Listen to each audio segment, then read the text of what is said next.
Yes, be ready for the dictation. Start.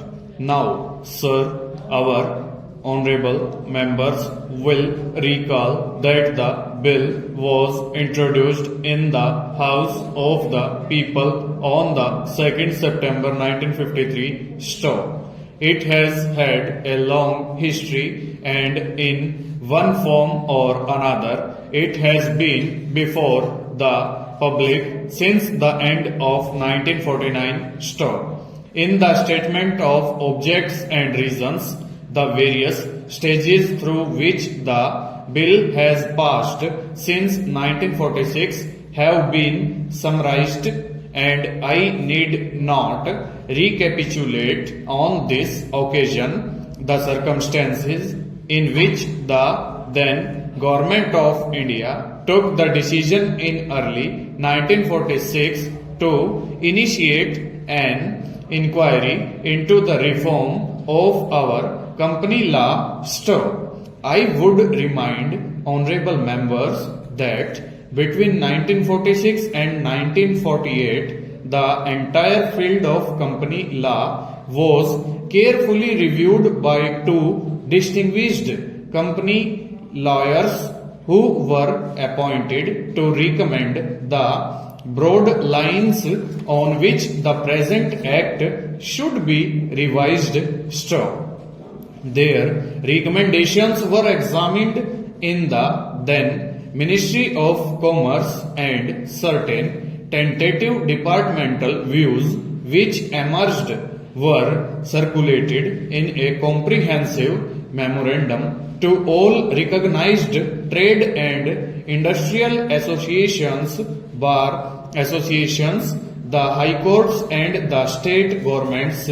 Stop. That brought us to the end of 1949 stanza. Many representations on this memorandum were duly received from chambers of commerce, trade and industrial associations, state governments and the general public. Stop.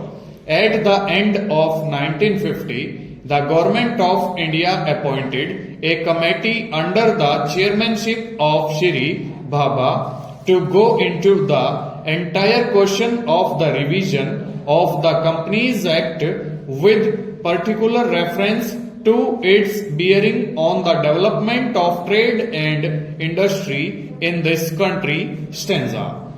This committee examined a large number of witnesses in many parts of the country and submitted its report in March 1952. Stop.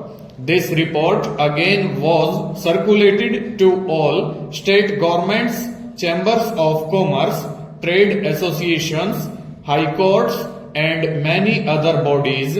Stop. At the same time, a special officer was appointed in the Department of Economic Affairs, Ministry of Finance, to examine the report in the light of the views received from the interested public and to submit proposals to government for the revision of the present act. Stop. The bill now before the House is based largely on the recommendations of the Company Law Committee, modified in a few particulars. Full stop. Over.